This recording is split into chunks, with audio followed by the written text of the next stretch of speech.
안녕하세요. 성악가 테너 강래우입니다. 구강의 모양에 대해서 제가 조금 더 자세히 좀 설명을 해드릴게요. 우리 구강은요, 분명히 제가 말씀드렸지만 발음을 위한 기관입니다. 구강은 발음을 위한 기관. 구강 공명은 발음을 위한 공명으로 써질 때 가장 그 역할을, 본연의 역할을 잘 할 수 있다라고 제가 얘기를 했어요. 구강에서 소리를 만들어내기, 소리의 어떤 폭이나 볼륨을 만들어내기 위해서 소리를 공명강을 이렇게 극대화시켜서 사용을 하게 되면 좋은 소리나 우렁찬 소리가 날 수는 있을지 모르지만 가장 중요한 발음 그리고 정확한 피치 이런 데서 굉장히 문제가 생기고요. 또 고음으로 가기에 한계가 있는 소리가 바로 구강 공명입니다. 그래서 구강은 발음을 위한 소리여야, 발음을 위한 공간이어야 되는데, 이 구강은 정말 하나님이 만드신 정말 유일한 어떤 악기예요. 세상 어떤 악기들도 흉내내지 못한 이렇게 유기적인 움직이는 악기가 바로 구강이죠. 이렇게 움직여서 혀와 입술과 턱의 어떤 조합을 통해서 발음이라는 걸 만들어낸단 말이에요. 자음과 모음을 만들어내죠. 모음은 지속되는 음의 모양을 모음이라고 했고요. 자음은 일시적인 음의 변형을 자음이라고 제가 정의를 내렸죠.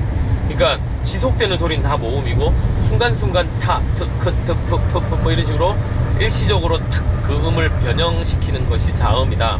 이 두 개가 조합이 돼서 우리는 말을 하게 되고 언어를 하게 되고 이제 노래의 가사를 전달을 하게 되는데, 이 구강을 어떤 측면에서 바라보느냐에 따라서 구강 활용도는 완전히 달라질 수 있어요. 앞서 얘기한 것처럼 구강을 소리, 볼륨을 키우는 어떤 그 기관으로서의 역할에 집중하고 그걸 훈련한다 그러면 이 구강은 굉장히 이 항아리처럼 모양을 만들게 되어 있습니다. 구강 자체를 이렇게 제 손처럼 이렇게 만드는 거죠. 이 안을 웅얼웅얼하게 소리를 저장하는 어떤 항아리 같은 개념으로 만들고요.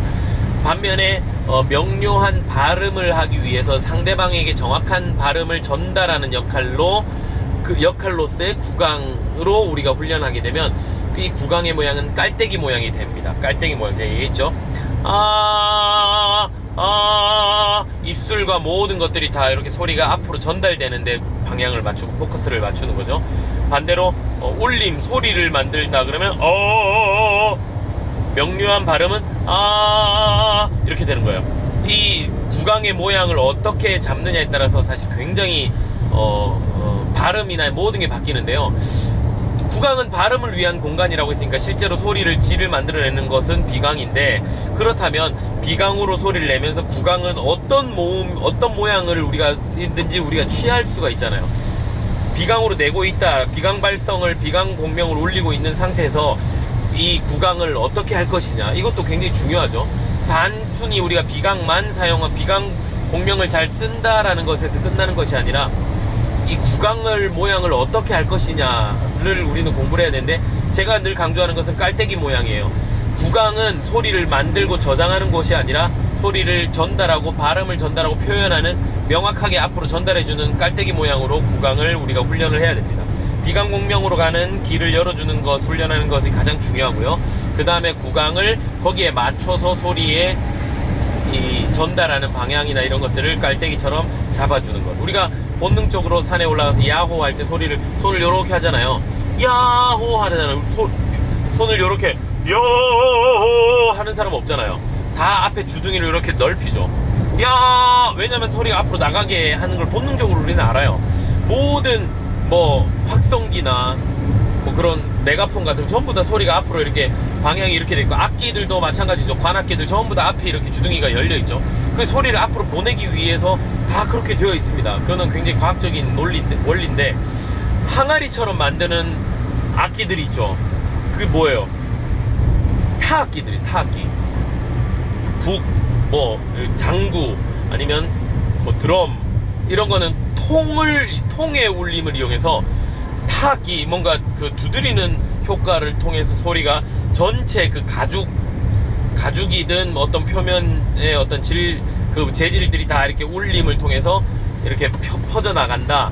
그래서 타악기들이 주로 항아리 같은 효과의 그 울림을 많이 쓰고요. 관악기는 거의 다 대부분 이렇게 앞에 깔때기 모양으로 이렇게 다 그렇게 되어 있어요. 우리 몸을 관악기로 볼 것이냐, 우리 목소리를 타악기로 볼 것이냐, 이거 굉장히 중요한데 너무 쉽죠? 너무 명료하잖아요. 우리 몸은 절대 타악기가 아닙니다. 이 악기는요, 구강이든 비강이든 모든 우리 악기는 관악기에 속해 관악기 역할로 우리가 되어 있는데, 구강은 사실은 뭐 관악기다라고 얘기할 수 없는 게, 이게 움직이는 아주 유일무이한 악기이기 때문에, 사람이 흉내낼 수 없는 악기이기 때문에 이거는 뭐 아주 별도의 문제죠. 그렇다고 해서 타악기는 아니라는 거죠. 그래서 우리가 이거를 항아리화 하기 시작하면 그거는 이제 정말 좀 엉뚱한 방향으로 가게 돼요. 그냥 말 그대로 독특한 구강의 음색에만 치중하는 발성이 되게 돼 있어요. 발음이나 뭐 피치나 이런 거 다 떠나서 그냥 소리가 웅얼웅얼하면서 그 자체의 어떤 멋을 만들게 되는데, 저는 그거 좋아한다니까요. 저는 구강 발성을 참 매력적이라고 생각하고 그걸 나름 이렇게 써먹긴 해요. 그리고 요즘 사람들은 그런 소리를 좋아해요. 막 이런 거 있죠. 그것도 특히 막 러시아의 그 베이스들 같은 꿀성대 같은 거 이런 거 막 흉내낼 때 우리가 웅얼웅얼 하지만, 그걸 이러면 맛이 안 나잖아요. 그렇다고 해도 그걸 흉내낸다고 우리가 구강으로 너무 하고 항아리처럼 이렇게 소리를 내면 정작 진짜 중요한 발음을 하지 못하는 그런 문제가 있습니다. 그래서 반드시 우리 입 모양을 깔때기처럼 만들어야 되는데, 그러면 깔때기처럼 만들 때 요 지금 모양 자체가 여기 이렇게 시작되는 지점이 목젖 있는 데라고 봤을 때, 우리는 영국에는 이렇게 내려오는 게 좋고요. 영국에 이렇게 올라가면 아까처럼 이런 웅얼거리는 소리가 난다 그랬죠. 그래서 영국에를 내리고 여기가 혓뿌리겠죠. 혓뿌리를 올리는 거는, 과도하게 올리는 거는 위험하다고 제가 말씀드렸어요. 왜냐면 인골라화 될 수가 있어요. 하면서 혓뿌리 올리는 거를 얘기를 하면, 이 혓뿌리가 올라간다 생각하면 나도 모르게 혀가 말려 들어가면서 혀가 뚱뚱해지면서 혀를 뚱뚱하게 만들면서 이렇게 올릴 가능성이 있기 때문에, 그거는 전혀 염두에 두시지 않아야 돼요. 그냥 혀는 그대로 냅두면 됩니다. 혀는 내가 편안하게 혀에 힘을 풀고 발음을 위해서 온저만 놓으면 되고요.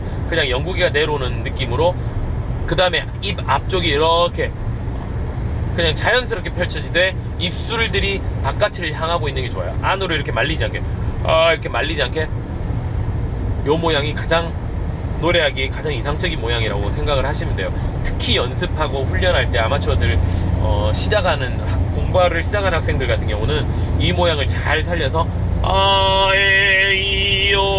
우가 되면 돼요. 그러면 여기서 이 깔때기 모양에서 발음 포지션은 어디냐면 요 앞쪽이죠. 앞쪽, 경국의 쪽, 혀하고 경국의 사이에서 발음이 이루어지는 게 가장 명료합니다. 왜냐면 가장 앞에 있기 때문에.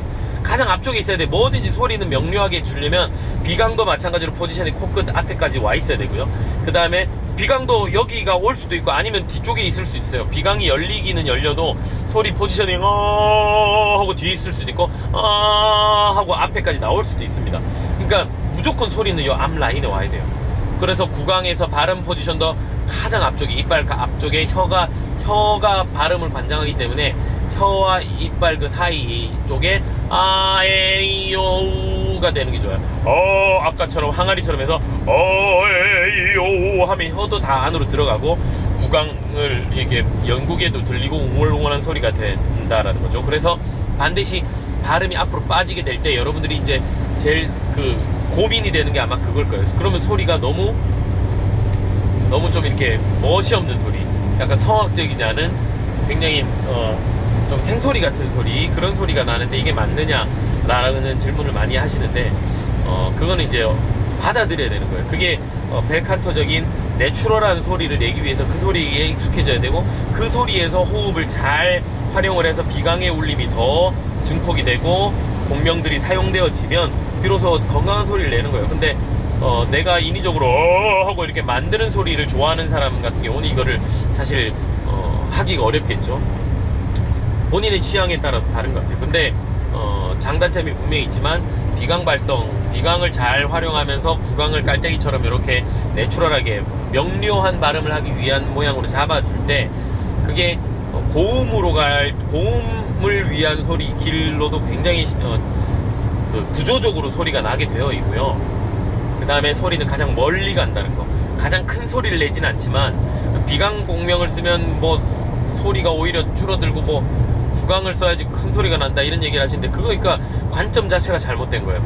우리가 소리를 크게 내는 것이 성악이 아닙니다. 절대로 멀리 보내는 게, 멀리 명료하게 보내는 게 성악의 기본 목적인데 요즘은 자칫 큰 소리 내는 것, 그냥 주변 내 주위만 크게 울리는 우렁찬 소리를 내는 것이 성악이라고 착각하시는 분들이 있어서 그건 전혀 전제부터 잘못된 거예요. 절대 큰 소리를 내는 게 목적이 아닙니다. 큰 소리 내기 시작하면 성대는 그냥 어느 순간에 가게 돼 있어요. 그 성대 절대 그렇게 상하게 만드시면 안 되고 명료하고 멀리 건강하게, 그러나 무리하지 않게 호흡, 내 몸에서 한계치를 벗어나지 않는 안에서 가장 작은 호흡으로 적은 에너지로 멀리 보내는 그 방법을 찾는 것이 벨칸토예요. 그게 건강한 발성이에요.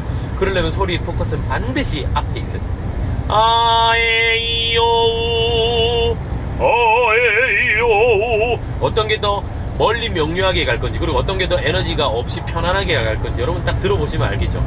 그거를 자꾸 내 귀를 바꾸고 아 내가 이런 소리를 추구해야 되겠다라고 확신이 설 때 이 발성으로 여러분들이 공부를 아마 하실 수 있게 될 거예요. 귀가 일단 바뀌는 게 먼저예요. 들리는 만큼 우리는 늘 수 있습니다.